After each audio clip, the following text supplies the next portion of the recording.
Major support for Carolina Business Review provided by Colonial Life, providing benefits to employees to help them protect their family, their finances, and their futures.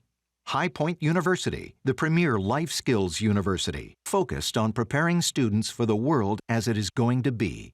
And Sunoco, a global manufacturer of consumer and industrial packaging products and provider of packaging services with more than 300 operations in 35 countries. Well, happy holidays. We are back in full color with a full complement of guests and back in the studio for now, for sure. In a moment, we will unpack the issues that affect our Carolina communities. I'm Chris William, and welcome again to the most widely watched and longest running program on Carolina business, policy, public affairs, seen each and every week across the Carolinas for more than 30 years. Thank you for supporting it. In a moment, the Chancellor of the Urban University in the Carolinas' largest city, UNC Charlotte's Dr. Sharon Gaber. And we start right now. Gratefully acknowledging support by Martin Marietta, a leading provider of natural resource-based building materials, providing the foundation upon which our communities improve and grow. Blue Cross Blue Shield of South Carolina, an independent licensee of the Blue Cross and Blue Shield Association. Visit us at southcarolinablues.com. The Duke Endowment, a private foundation enriching communities in the Carolinas through higher education, healthcare, rural churches, and children's services. On this edition of Carolina Business Review, Aaron Nelson of the Chapel Hill Carrboro Chamber of Commerce, Tom Keith, retired CEO of Sisters of Charity Foundation, and special guest, Dr. Sharon Gaber, Chancellor of the University of North Carolina at Charlotte.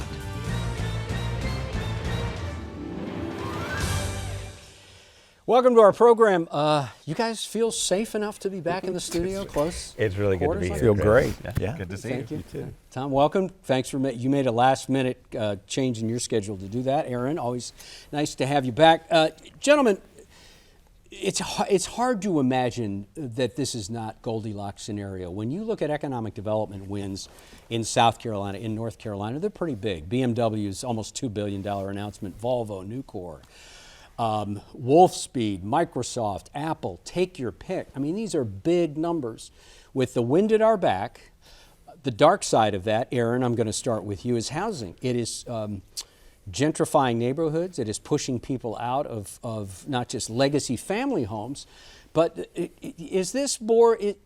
this seems to have pretty long and deep ramifications. The impacts are going to be substantial, right? When we do economic development, we market, we say, come here, and then they've picked us, and now we're going to have to work on the infrastructure to have them. Housing prices are going through the roof. We're seeing in Chatham County and Orange County, North Carolina, as much as 20% pickups. Now $600,000 is the average cost of a home in generally rural Chatham County.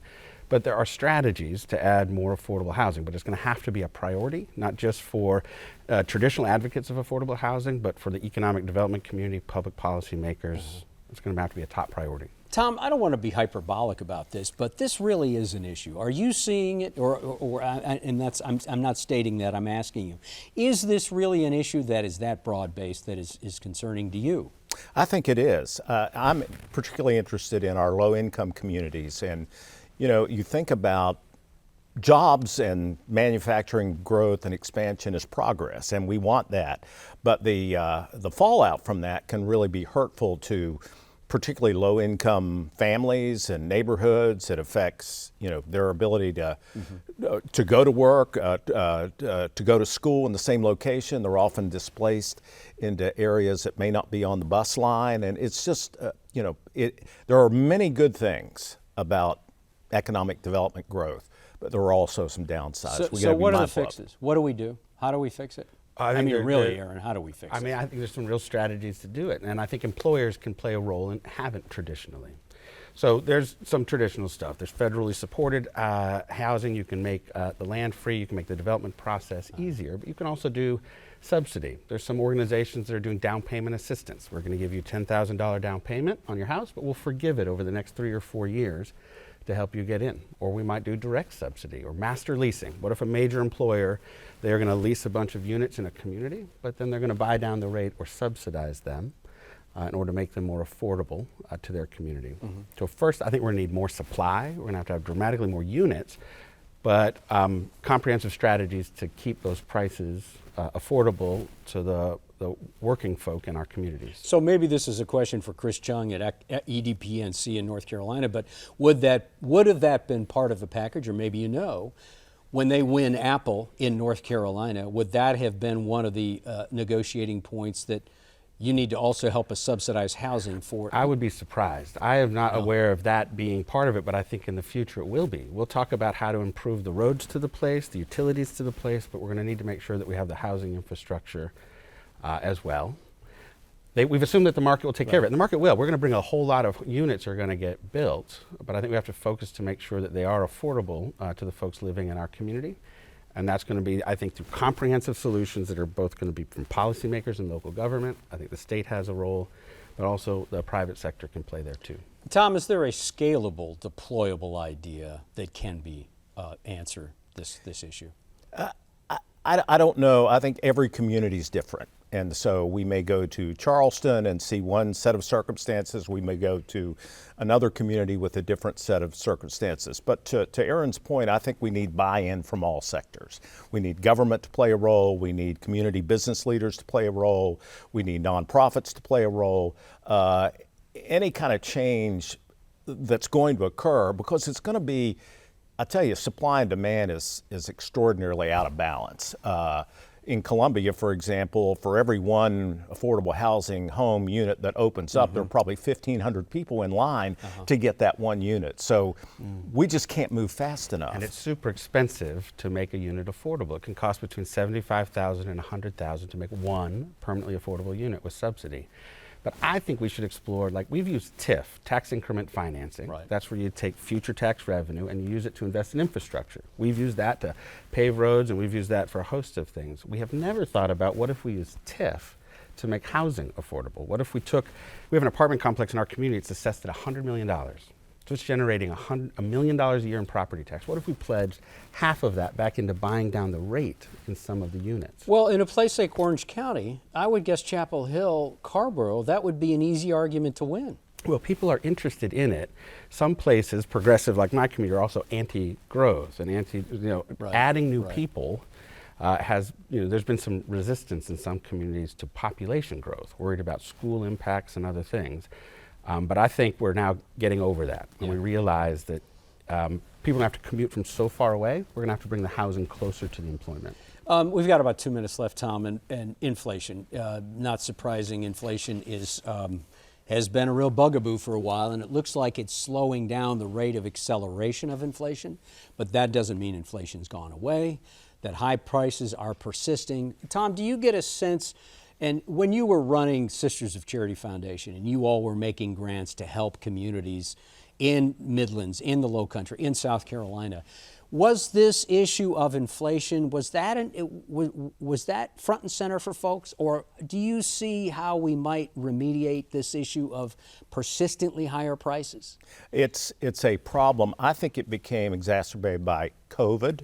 I think we saw the Band-Aid ripped off the wound during COVID, and families were struggling with schools closed. You had kids that weren't getting their meals, through the school, and we had to deploy a lot of people out to help those families receive the food that they needed. So I think it was exposed during COVID. Inflation doesn't help things. I don't know,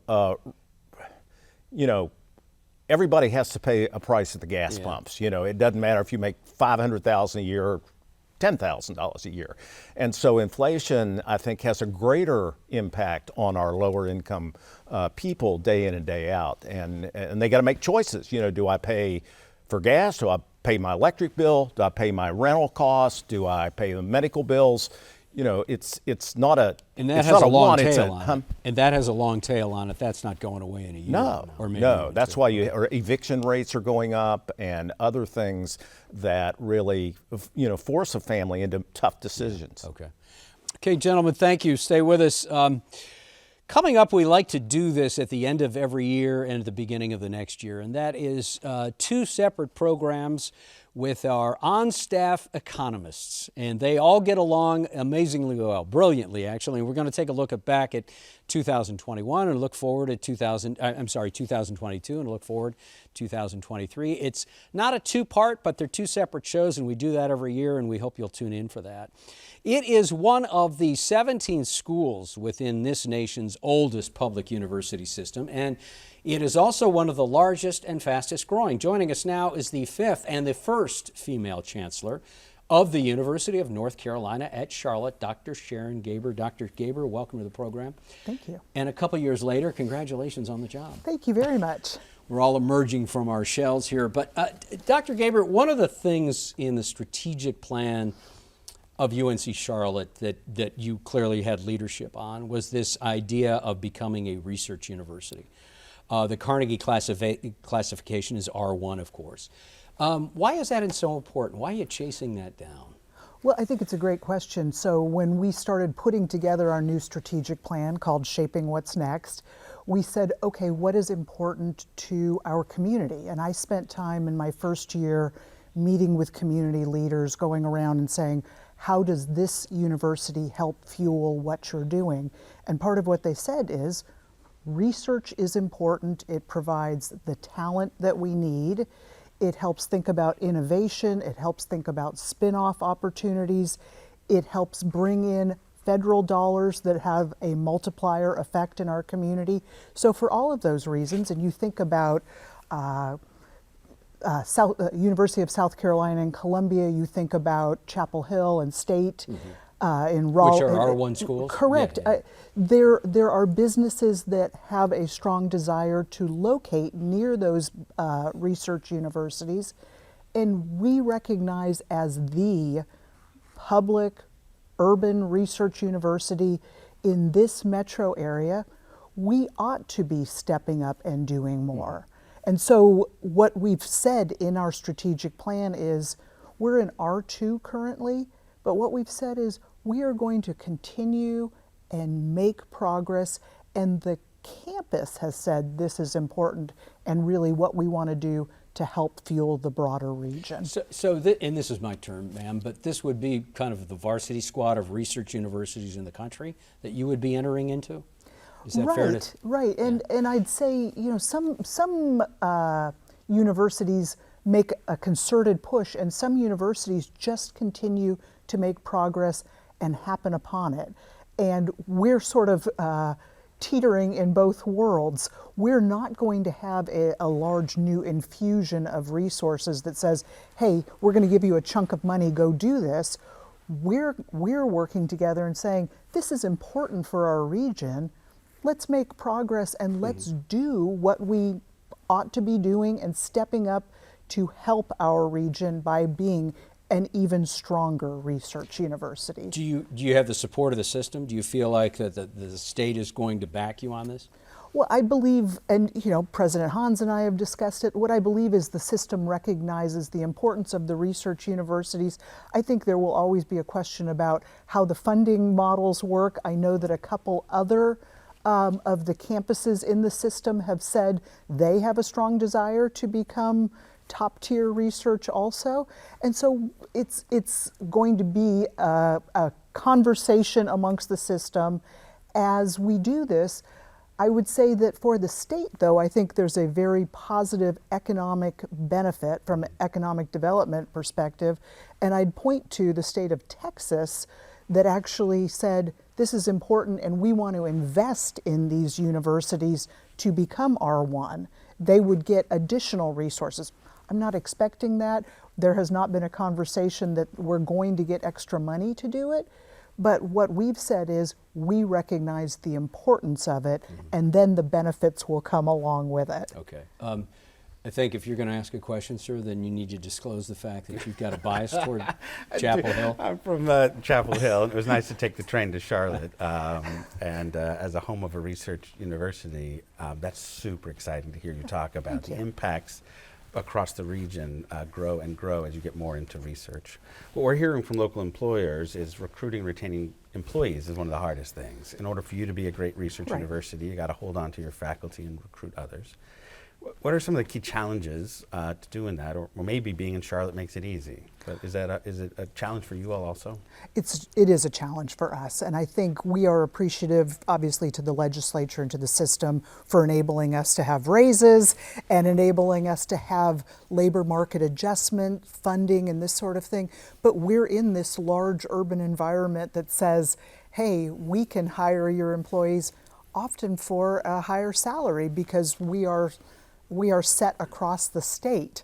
So the variations that take into account that this is a large metro area don't really play there. So we have challenges. What I'd say is we have worked to recognize, for example, not every staff member has to work in their office every day. We have to be flexible and we have to work with our faculty and our staff and recognize the pandemic has changed the world, and that, and I think some of us weren't ready to recognize that, and really in the past year have come around saying, if we want to keep our talent, we have to be flexible, we have to be appreciative, we have to recognize that we're doing things in a different way than we were before. Now, there are some units, especially at a university, you have to be there in person. And we've said that there are some, but it might not mean you have to be there 5 days or 6 days or whatever it is. So we're trying to work through that flexibility and make sure that our teams feel valued, because I do think we've spent a lot of time talking about appreciate and value and recognizing the stress that everybody's been through. Tom? COVID's had a huge impact on higher education, and I was wondering about student mental health. You think about depression and isolation and anxiety and even suicide. How do you address that from your institution in terms of warning signs, your faculty, other students? How can they become more aware to impact this on the front end? Yeah, thank you. So, a couple things that you've said. We have a Center for Counseling Care, and then we created a new Center for Integrated Care. There are some students who aren't going to sign up for an appointment to go get counseling, but we've put together a location so that we can identify students who might have needs. A faculty member might say they're not showing up, they seem disengaged. And we've got a group now working holistically to try to reconnect them. So we have expanded what we're doing, and we also have a team that takes information online from faculty, staff, and other students saying, I have a concern. And we have individuals who are on campus that follow up with sort of a care and concern contact to say, hey, you doing okay? Why don't we talk? Or let's check in and see what's going on. So we have had to ramp that up really significantly. Chancellor, you can't talk about college without talking about tuition. I know that's not a surprise to you. You've had 6 years of frozen tuition now, which is good for those that have to pay it. But tuition at best, and of course, ma'am, this is my point of view, seems like the finance of higher ed is so arcane to figure it out with grants and loans and tuition and not full retail and in-state and out-of-state. Does there need to be a simpler form of attending college for folks to understand when they figure out what college they want to go to? Does that arcane nature make it harder for people to pick colleges? Well, I'd say yes and no. I think in North Carolina, we have the good fortune that the UNC system is very affordable. And so you mentioned 6 years of no tuition increase. For undergraduate in-state students, there will be a 7th year of no in-state tuition increase. Almost what you're suggesting is a federalization of the way that this is done. I think that would be very difficult to think about. I do know for our campus, we are considered a best value, and I think we're the 3rd in the state in terms of what the outcome is associated with what the cost is. I recognize people talk about tuition as really hard to manage, but for just over $7,000 a year tuition and fees, that is a pretty darn affordable degree worth that investment. So I would say that absent some policy that we're going to standardize it, which isn't going to happen, we are very fortunate that the legislature sees the need to invest heavily in higher education, I think. Sharon, we've got Well, I agree, and I agree with that. In North Carolina, having recently been through this process, I have a freshman in a UNC system school in Chapel Hill. North Carolina's process was easy to apply to. We skipped some states. He skipped applying to some states because they made it so hard, because it was hard to figure out. Our schools generally cost about We've got the same, about 3 minutes left. right? So, And so my question too is, do you want more? Do you think you need more revenue? If we're going to hold tuition down, where else does the money come from if you're going to grow? Well, so I think there's not a chancellor that ever's going to say, I need less, or I'm fine where I am, but I think we're doing well, and the system has implemented some new measures associated with performance funding that gives us an opportunity to actually help get some additional revenue. So I think there are ideas in place that we're working through. I think as we work on the research, we talked about grant money coming in. That's another opportunity for hiring students, hiring grad assistants, additional resources for faculty members. So I think there are places, but I would never say we need less. just a quick follow-up on that. Sorry, Tom. Would getting R1 status, would that mean a meaningful bump in total revenue for the school? It generally does. I mean, I think, again, there are details to be worked out, but yes, I think that would have a positive impact. Okay. All right, Yes. Tom. Yeah, wanted to ask you about online learning, because that's more attractive now than ever. Students wanting that. What does it take in terms of infrastructure, technology, to get up to speed to meet the demand for online learning today? Well, and it's interesting because obviously during COVID, everybody had to pivot. Everybody ramped up with that, and we really did invest heavily in that. Within the past year, we have opened a School of Professional Studies, which is really geared toward working adults who might want to complete a degree online. And so what we realized is we were all doing it during this time period. Now let's let people know here is the location and an opportunity for somebody who might not want to go and be on campus, but in fact wants the education. We've got the location and we've got the talented group now that have figured out how to do this in a meaningful way.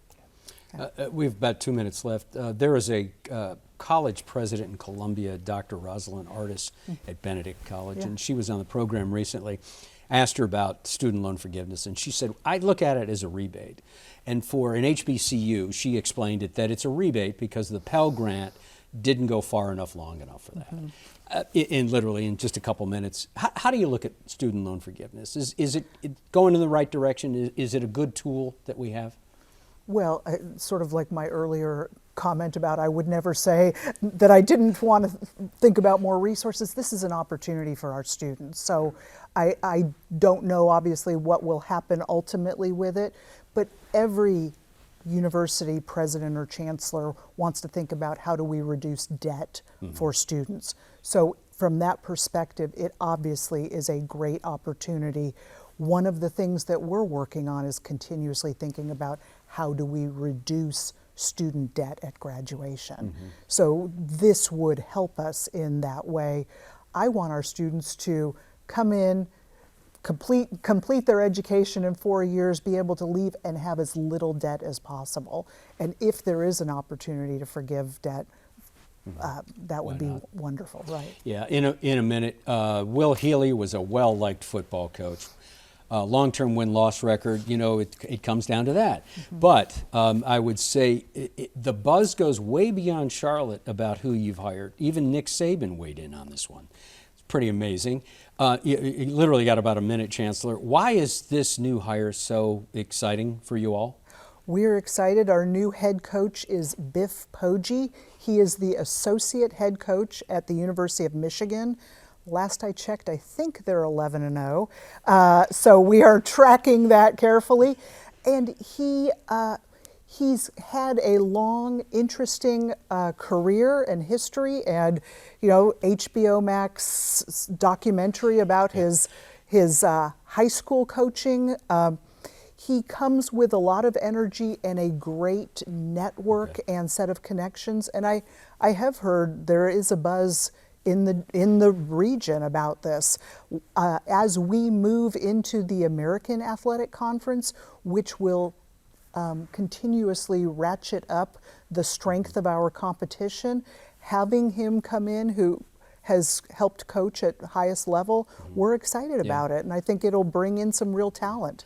Dr. Gaber, thank you for joining us. Best of luck. We're going to be watching the football program especially. A lot of people will be.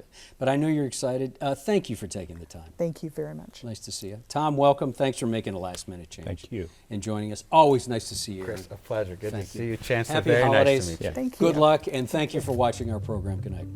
Major funding for Carolina Business Review provided by High Point University, Martin Marietta, Colonial Life, the Duke Endowment, Sonoco,